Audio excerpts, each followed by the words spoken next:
Well, hello and welcome to Thursday, yet another day of social isolation and distancing. And I wanted to share something with you today. 8 weeks to thrive with social distancing. That's kind of my goal today. And if you are around for the next 15 minutes or so, I'm going to take you on a little indoor gardening experiment to show you what it might really be like to start an indoor garden.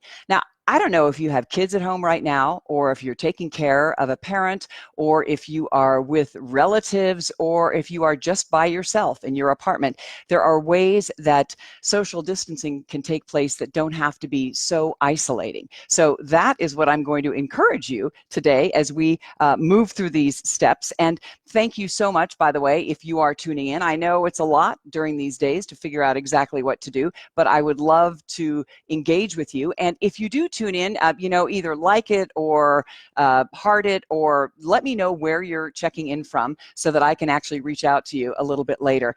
If we've never met before, I'm Lois Melkonian, and I'm a life coach. I'm a professional certified coach, and I love working with people who are in any kind of transition in their lives. And right now, as we sit and face what's going on with the coronavirus, we all feel like things are moving in a way that we would never, ever expect. And so I hope to share some insights as a coach, and also just as someone who loves thinking of new and creative things to do.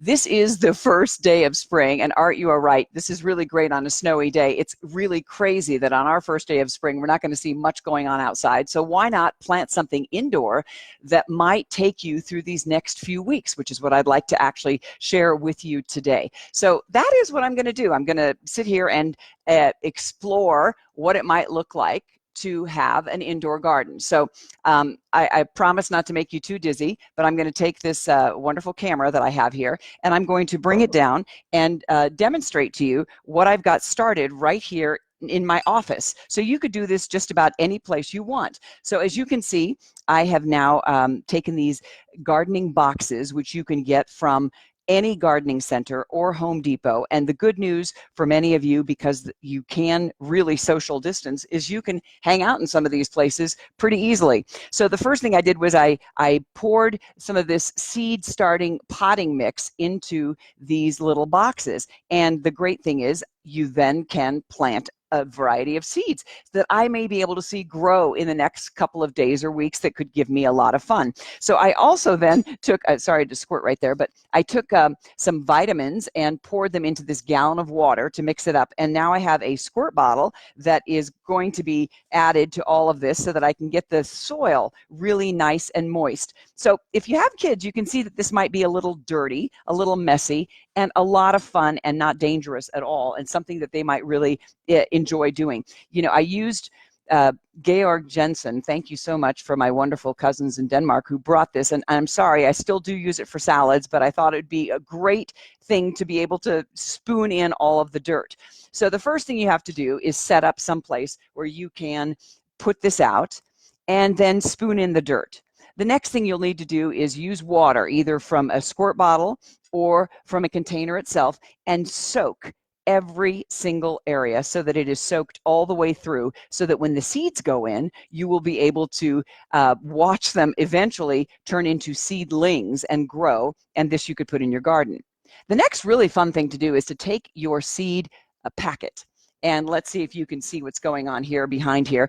This actually tells you that to start indoors, you use a warm, well-lighted area 6 to 8 weeks before planting outdoors. So this is where I got the idea for kind of celebrating this time that I am having to be inside so much more by planting indoors and using the 6 to 8 weeks that might be out there for me to look forward to see what could happen. And as I plant in here, I'm going to have to do things that involve really cultivating, right? So if you put 3 seeds in each section of your area here, you will have to then watch and see what grows and cut it down, because you cannot have too much going on. Now, all these seeds have different directions for you, which is why the back of every seed packet is so helpful. This one says for the eggplant to start the seedlings inside about 6 weeks before the last frost date. So this one I can also do.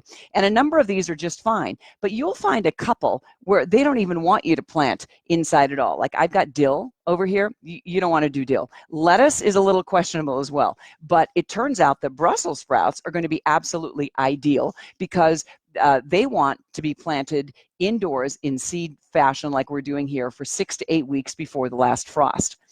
One of the things that you can do by jumping into all of this and making it fun is that you can realize that, life is going to be different for quite some time, but this is just one way to possibly move through what kind of routine would help you inside. I had a conversation with my aunt this morning, and she was talking about deciding to make some, use flowers, seedlings, and to start with those today to give her something to look forward to. I think if we all have a way to work through this, knowing that we have something on the other side, there might be something that we can actually enjoy. And especially with kids, this is a great project for them to be able to see what's happening.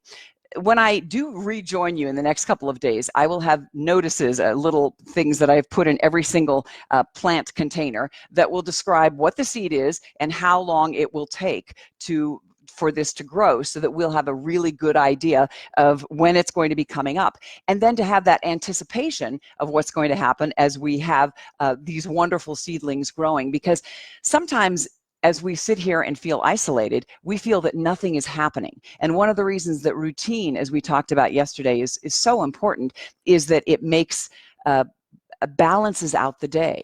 I was super fortunate this morning. I was on a call, and many of you are doing a lot of virtual work, if that's the kind of work you can do. And I was able to do that today. And I was on a call with dozens of coaches from around the world. I work with an organization called Better Up out of San Francisco, and they collected all of us together to kind of share our thoughts, like what are we doing in this season, and what are we doing in this time to stay motivated, and how do we stay motivated? And so I think we're all looking for ways that we can become a little more enthusiastic about what we're doing. Karen, thank you so much for joining, and Debbie as well. I know you both are the kinds that will come up with creative ideas to do with people and family members and everybody in your eyesight. So Art is suggesting that I have to take the seeds out of the packet. So I wanted to take you back to what I was demonstrating here. And, I'm using a strange camera, and that's my own fault. But Art is my husband, and he happens to be in the room.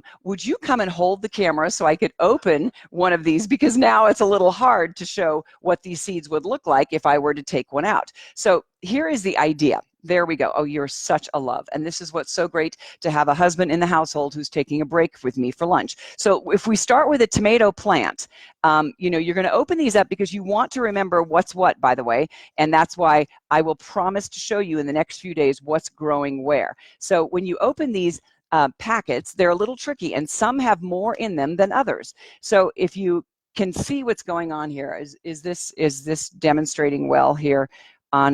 You can see how many seeds there are in my hand. You do not want to put all of those into one container, or you'll have to get rid of them, because you'll have to do some selective. So I'm going to put 3 or 4 in each one, and then I'm going to cover this up, and we'll have this be our tomato section here at the end.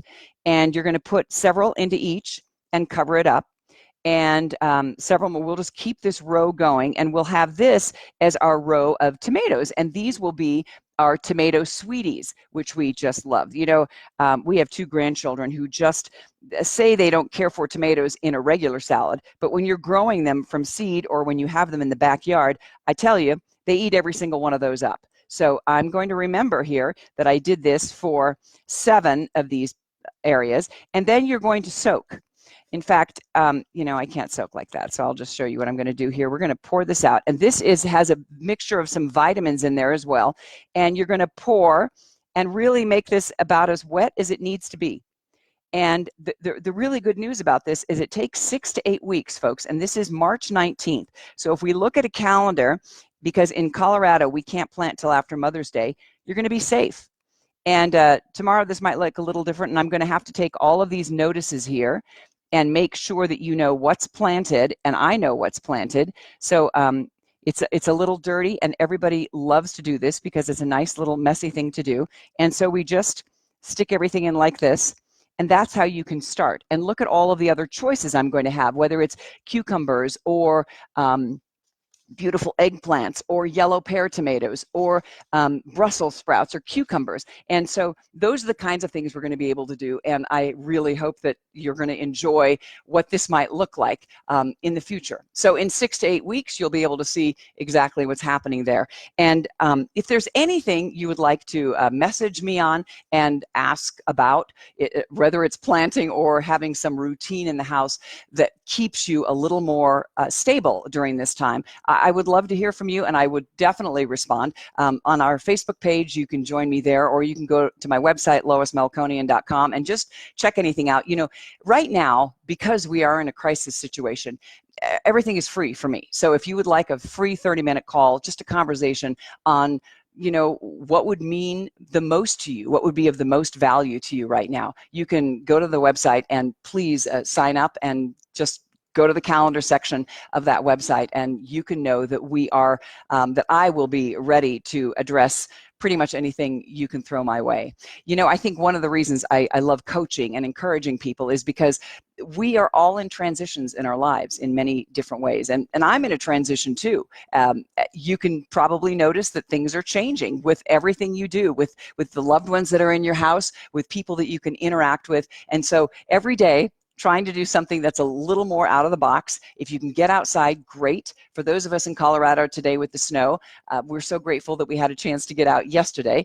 But find things to do that will change up your life. And what I encourage you to do is write down things in order. Have a calendar. Pretty soon I'm going to end up with a calendar that's down here as well, not just the one upstairs. I've got one on the computer, but know what you're doing at different times of the day so that you feel you're accomplishing things. I think one of the most frustrating things for anyone right now is that you feel like you don't know what's going on. Anna, hi, thank you so much for joining. And those of you who are organized, oh my goodness, let me know how you stay organized during this time, because that is one of the scariest parts if we feel like we're not doing something. So today I did get a hold of one of my aunts this morning on the phone, and we were talking about these planting of seeds. And if she was here, she would be really disgusted that I was doing it on a nice carpet. So we're not showing her that right now, but she had ideas of what she wanted to do today so that she would know that she had something to go back to. So she's taking out a knitting project and starting something brand new. We can all do different things that allow us to feel as if we are functioning, as if we are contributing. And then for those of us who are jumping on calls, how do we approach that? And how do we approach connecting with people? In the calls I was able to have today, you know, letting people know they're not alone is probably one of the best things on the planet. So stay connected whenever you can, wherever you can. Know that you're not alone. And a text, an email, a call goes a really long way. So if there's anything you see that we're doing here in a couple of these Facebook Lives that you would like to see done differently, other than getting dizzy right there. And thank you so much for my supporting husband for holding onto the camera for those few minutes. This is a time where we are looking at new ways to find ourselves functioning and just feeling okay about where we are. And there are some days where we wake up and we don't want to even put anything on but our pajamas. And those days will happen, and that's okay too. So if you are able to get up and get around and maybe consider a little bit of planting, one last look at what something you can do in your own home for very, very little money. You can pick up these crates as I did at Home Depot, which is still open. Nick's Garden Center on a snowy day today might be a little tougher, but make sure you get the potting mix that's for seeds, and add in your whatever vegetables you would like to work with, and see where this goes, and see how this doesn't give you something to look forward to in the next weeks to come. Thank you so much for hanging out for a couple of minutes, and please go to my website, loismelkonian.com. If you want to chat free for 30 minutes, set up a time. Have a great afternoon. Bye.